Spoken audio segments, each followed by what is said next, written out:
Moving on to agenda item 26, the moderator recognizes Paul Hawkinson, Executive Director of Finance and Church Treasurer, to provide a scintillating report of the 2017 finances.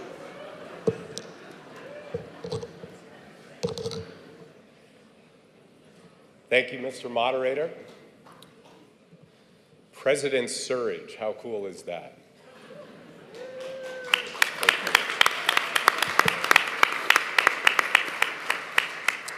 By the way, the Cubs are in second place in the NL Central. We're playing the Reds tonight, so all is well. We're chasing Milwaukee, so all is well. In your delegate books, you have literally probably 60 or 70 pages of finance material. And before I dive into that a little bit, and you'll hear from me a couple times over the next few days, I just want to indicate this is not what we do, this is not what you do, this is not what the conferences do. This is the result of what we do together, truly. 3 Strands Strong might be the campaign, might be the moniker, but it really is only made possible by the work of the local church in partnership with the conference and the denomination. So you have 3 options with 70 pages of material. You can skip it, and you know who you are. You can read every single page, and you know who you are, both of you. Or you can do something kind of hybrid in the middle. I recommend taking out the big tri-fold sheet and just kind of look at it and say, that's cool. Either way, we hope over the next few days to give you a little bit of a context, and this is important, and it's not important because we love finance. That is not what we're called to do. It's important because it's important to us to show you stewardship, to show transparency about where your church support, which is 55% of our denominational budget, and your individual donor support, which is another 12%, where it goes, and more importantly, what it makes possible. It also, ironically, is maybe the best lens to see the whole of the ministry activity that we do, and so we hope that it will be instructive for you as well. So in your delegate packets, if you've not focused on other things, I would focus on the Word document, which talks about 2017, the PowerPoint, which I'll walk through briefly, and then lastly, the big budget sheet, because much of what we'll do right now will give context for the budget that you'll discuss and approve tomorrow. So a reminder for any of you who have not been with us before, we do a few things when we're together at Gather. We look back at our last fiscal year, and we have a fiscal year end that ends in January, and so our last fiscal year ended in January of 2018. Looks like my animation isn't there, so we look forward. We approve a budget for the next fiscal year, which for us will begin in February 1st of 2019. That will come tomorrow at a time certain, probably around 11 o'clock. We deliver a final consolidated audit of the Evangelical Covenant Church. This is in your packet, so I'll have some comments on that. A reminder that that audit represents the best consolidated picture of all the mission, all the ministry, all the risks, all the obligations of the denomination. And then we also deliver a draft audit for the minister's pension plan. It's always a draft at this point of the year, and it's only a draft because there are some private capital investments that we don't have final valuations on until later this summer, but we never expect those changes to be material. So what is the role of our team? We want to encourage you throughout the weekend to come and find us, to ask us your questions, and to allow us to be a gateway to the more than $2 billion of affiliate activity. The first place that we spend time is in our base mission budget. So think of your local church setting. We make investments where the denomination takes real financial risk in the prayerful hope of the faithful giving of churches and individual donors. So the base mission budget are our 5 mission priorities, as well as support services like communications, advancement, finance, and operations. Second, like a local church, we also enter into project ministries. So project ministries can only spend less than or equal to what they actually raise in financial support. And so you'll hear me talk about those as well. Each of those project ministries, you heard Al talk about CWR and PCP and CKC and a number of other acronyms. All of them are made possible by and sponsored by one of the core 5 mission priorities. And so, just as a local church, if you're raising money for a campaign or something separate, it's important that that is incremental or also with an eye toward the unrestricted support of the church, which sustains mission. Third area we spend time in is managing, leading, developing strategies for our benefit plans, for our pension plans, and also really as the member voice or the owner voice in a number of our incredible affiliate ministries. And so it is a delight to work in partnership to do better together what we often try to do on our own, and therefore create better stewardship within the church. Lastly, and maybe the most enjoyable part of our work, you heard earlier today, Cub Enterprises, Bezalel, other project ministries that we talk about, and it is our delight as a team to be a part of advising those projects to drive mission and sustainability. Okay, we'll go back to the PowerPoint. So what are our guiding principles?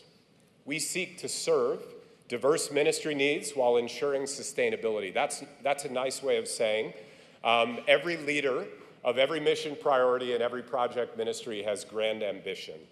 That ambition is sometimes limited by our ability to invest, and so we sit at the intersection of that tension. We want to increase unrestricted mission reserves. What that simply means is we love to have margin to deploy into new mission and new strategy. We also need to protect the church. Every patient that's seen at Swedish Covenant Hospital, every student at North Park, every resident of a Covenant retirement community, everything that happens at camps and conferences ultimately bears escalating risk to the conference and to the denomination. And we need to make sure that we're prepared to react to that. Now, we realize that everything that support lay folks generally do is a part of our ministry, and we never want to diminish that in any way. But we also realize as donors, as church givers, we want to maximize the percentage of your giving that goes directly into one of our 5 core mission priorities. And so we try as best we can to create the right level of infrastructure and also advantage for our core ministry. We want to reimagine stewardship across the entire affiliate sphere.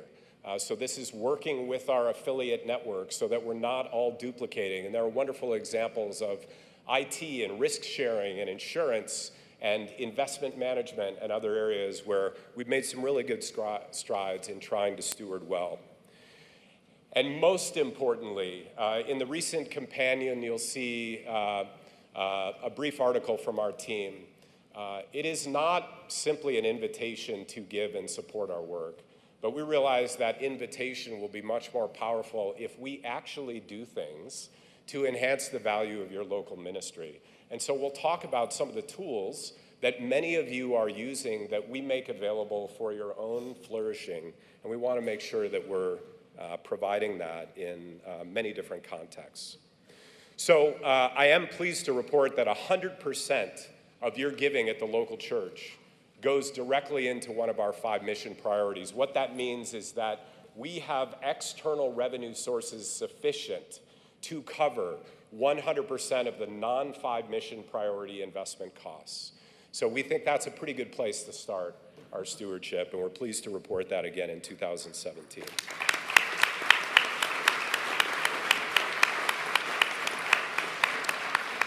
So a few themes by mission priority as you look at the investment that we made in 2017.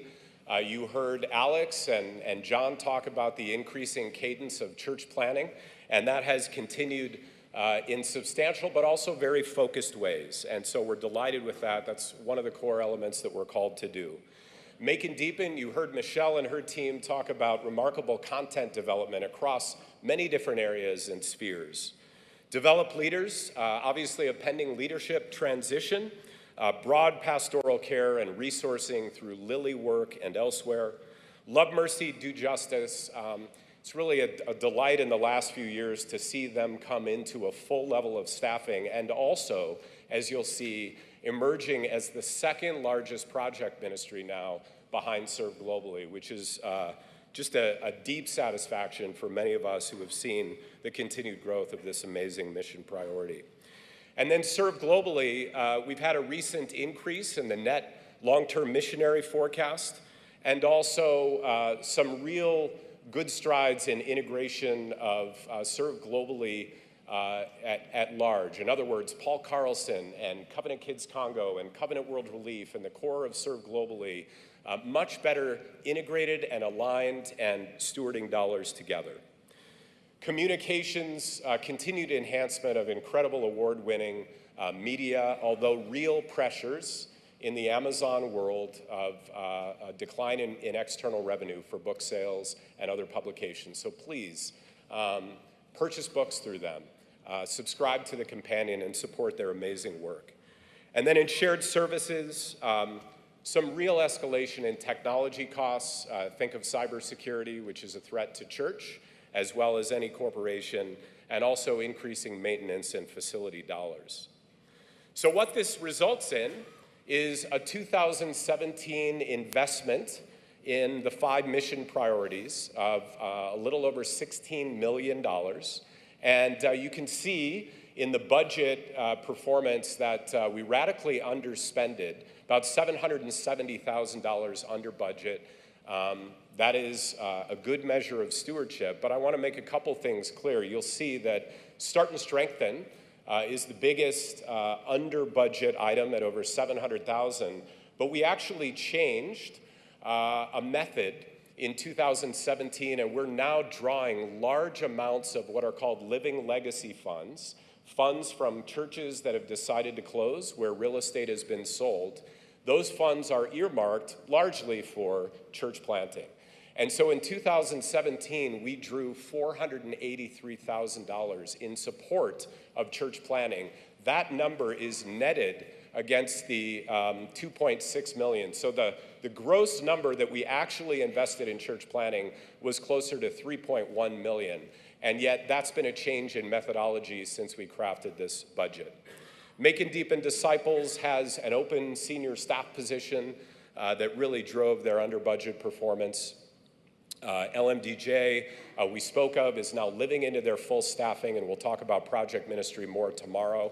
And then Serve Globally, one of the things you might not realize is that we raise dollars largely in US dollars. We send those dollars into many, many countries around the world, and so having a relatively strong dollar in that environment is actually a good thing for our stewardship. They continue to benefit from that as well. Now, something we put together last year and which we'll show visually tomorrow in the budget, but I think is important in understanding the disparity or the visual disparity between our 5 mission priorities. So what I've done on this page is I've broken down the base mission budget by the base and then also something called appropriations. Realize that the reason that Serve Globally and Start and Strengthen are considerably larger is because there are major portions of their budget that are services and mission activities that are so integral to the work of the church that we keep them in the operating budget, but these dollars go directly outside. And so you'll see in this chart, we include all budgetary, longer-term commitment missionaries in our budget. Why? Because if they're not fully supported in their own donations, we want to make sure they're still serving in the field, and so we take that risk. So that number is 3.98 million of the Serve Globally budget is going externally in support of mission work. The Develop Leaders, $1 million, that's actually our direct appropriation to North Park University and North Park Theological Seminary. Start and Strengthen Churches, that $1.5 million is what goes out as an external appropriation in support of church planting activity. And again, that number is actually more like $2 million net of the draw that we took on Living Legacy funds. Then lastly, you can see the project ministries. So each of these mission priorities sponsor a project ministry, or 2 or 3, or in some cases 6, that they work with in tandem, and you can see that Serve Globally is obviously the lion's share of that, and it makes sense because the work of Serve Globally is to take the work of all mission priorities to the ends of the earth. And happily, again, you can see that Love, Mercy, Do Justice is now the second largest project ministry within the church when you consider Bezalel, Cub Enterprise, and domestic disaster relief, which raised, through your support, almost $1 million in 2017. If you look at how we then finance our base mission budget, where do our sources come from? Church giving represents about 55% of our income. Donor giving through so many generous people, large and small, represents about 12%. You'll see affiliate fees and ministry investment. This simply represents the net fee activity from the $2 billion of affiliate enterprise that we work with, some of whom require subsidy, many of whom also provide subsidy back to the church to deploy into mission. And again, the net fee activity from those affiliates is in large part what allows us to cover the mission support services and put all of your giving directly into ministry. Bequests, let's talk about that for a moment. Our wonderful Covenant Trust Company, now just over $1 billion, depending on the day, in funded assets, is just a remarkable provider of the bequest, the estate gift activity from generous covenant people. And what we do, though, when we get bequest gifts from covenant members, we don't directly pull them into the budget. That would be difficult because they're uneven and hard to predict.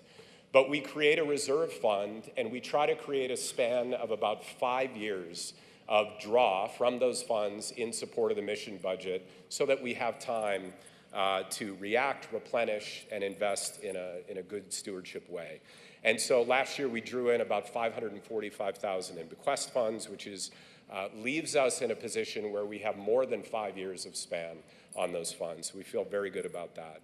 External communication sales, again, under pressure in the Amazon world, but $373,000 of subscriptions and external publication sales, and then rental income, which is really those separate affiliate entities, Paul Carlson and others, National Covenant Properties, who are in our building, and Covenant Trust Company, who we have a contractual rent with at 8303. So the big trends here are church giving was actually up 0.5% over the actual in 2016. Donor support from individuals and non-covenant churches was up 3.5%, and that was after a 26% increase the prior year. So really incredibly wonderful generosity of the church, and we are so grateful. And we'll talk tomorrow about our anticipated giving levels as we enter into the 2019 budget. Last thing I'd say on this page is you'll see ministry investment along with affiliate fees. And that is where we draw from any number of funds that are restricted for different purposes in support of the growth of our mission. A few other metrics, Bethany benefits. We announced a medical rate increase of 3% for this year. That brings our 3-year trend to about 2.25%, which is certainly counter to almost any market trend, particularly for a plan that is platinum rated.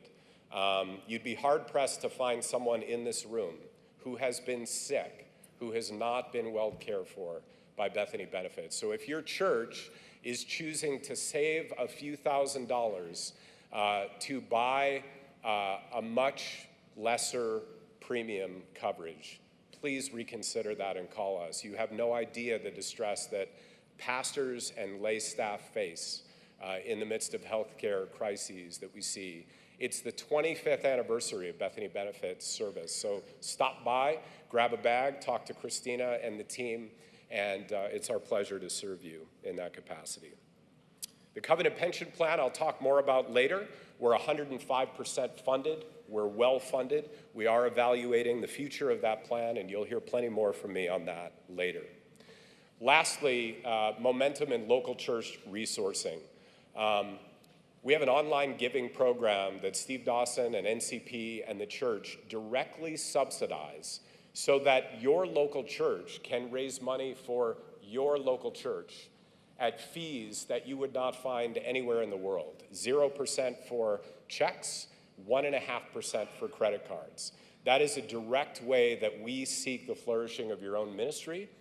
We have over 130 churches that are now active in that. Come find us, ask us about it. Guidestone 403B is an optional retirement savings vehicle for your pastors and staff. Your local church can set it up in a week or two at literally no cost to you. You don't have to contribute anything to the plan, can provide a wonderful benefit for your staff. And the Lilly financial work in really seeking the flourishing of pastors in terms of financial health now has well over 250 churches and participants, and we're in the middle of seeking another sustaining grant from the Lilly Foundation. And then lastly, many denominational conference and local church investments in project ministries like Cove Enterprises, the Cove Scholars Zero Interest Loan Program at North Park Seminary, Bezalel, Lilly, others that we'll talk about more tomorrow. I invite you to spend a little time, even if you're really not interested in the ECC audit, read some of the footnotes, at least look at the scope and the scale of some of the obligations and the responsibilities that the denomination takes on. Here's what you should know for sure. We have a clean, unqualified opinion. There were no required audit adjustments. Our debt level overall, if you look at it in the balance sheet, increased. But if you break that apart into its components, our base debt, which is really mortgage debt on our building, declined. And our overall debt increased because the denomination is using our balance sheet to buy houses in low-income areas to support the work of Bezalel, to fund a zero-interest captive loan program for North Park Seminary. So we are using our financial strength to invest in ministry. The markets have been kind, and so we have solid improvement in our unrestricted reserves that are available to the executive board to protect us. And again, please review some of the footnotes. You might be surprised to know that the denomination guarantees anywhere between 60 and 70 million of National Covenant Properties loans. We make huge commitments in other programs, and we just encourage you to read and to come and find us and to ask questions. But very pleased with our audit process again this year. Mr. Moderator, that concludes my report. Thank you.